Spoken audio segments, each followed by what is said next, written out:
Welcome to Math with Mrs. Cox. We are on Chapter 12, Chapter Test. This is for those who are doing retakes that you can help do better on your test. Okay, number 1. Which best classifies the quadrilateral? So they want you to understand that it is a rectangle, and because it has right angles and opposite sides are parallel. As you can see, this right here means it's parallel with this side, and this one means it's parallel with this side.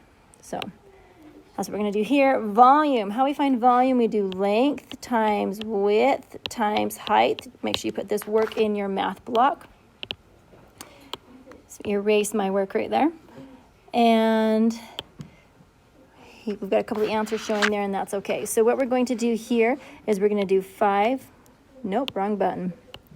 We're going to do 4 times 5. That equals 20. Then we need to times that by 8. That should give you your answer of what your volume is in meters cubed. Number 3, which three-dimensional figure has 5 faces, 9 edges, and 6 vertices? You can look in your math book where it talks about prisms to help find the answer to this. So make sure you count the faces, edges, and vertices. I think if you look on page 916 might be helpful, or about 920. So somewhere between 916 and 920. Good luck. Number 4, Rosemary is packing boxes of crackers into a crate. She can fix 6 boxes along the bottom of the crate. If the crate is filled with 5 layers of cracker boxes, how many cracker boxes are in the crate? So a couple of different ways you can solve this. You can draw a model where you draw 6 boxes and they put them in a crate. Then you can draw a view like this where you say that they're going to be at 5 layers. 3, 4, 5. So we have 6 here, so we're going to have 6, 6, 6, 6, and 6. So you can see you're doing 5 times 6. Can you find the answer for that? All right, what type of triangle is shown? They are all equal. If you look on this, it's 3M, 3M, and 3M, and do with our notes and the notes up on the wall, you can see that it's an equilateral triangle because they're all equal.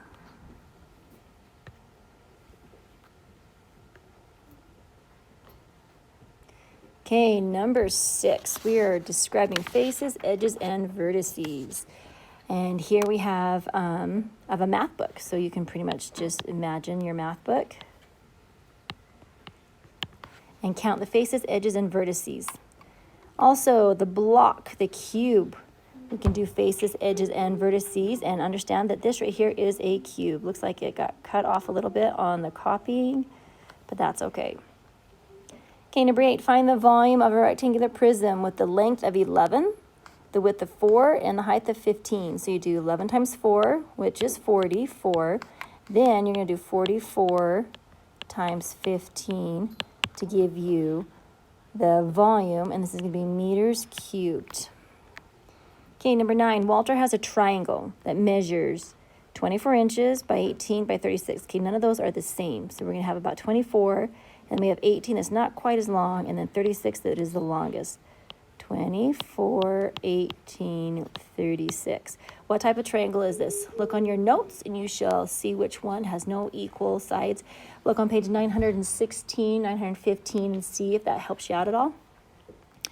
Number 10, how much cement is needed to build a sidewalk? There's 180 inches long times 24 times 4 inches thick.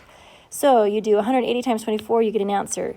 Put that answer right here, times it by 4, and that should give you how many inches thick you're going to need. And it's a huge number. You're going to do inches cubed. Okay, number 11. Ty is painting a rectangle that is 10 inches long and 7 inches high. What are the attributes? When they say attributes, they want to know the words parallel and congruent. So what we're going to say is that I can say that this side is parallel and congruent with that side. And this side is parallel and congruent with that side. So our answer is going to say opposite sides are congruent and parallel.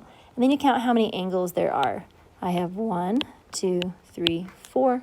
So then I'm also going to say 4 right angles.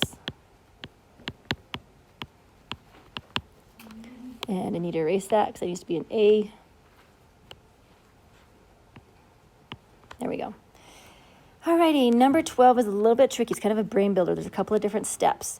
Zane bought ice cream at the store, and here's the first container. This first container was 10 by 14 by 12, so you times that all together, and it equals this number. Second container is 11 times 18 times 9, and that equals this inches. By the way, these little things mean inches, okay? Then you have to say how much less space, so you're subtracting the little one from the big one. So you subtract this answer, and that gives you the answer, and you're going to label it inches cubed. All right, recorrect your test and turn it in.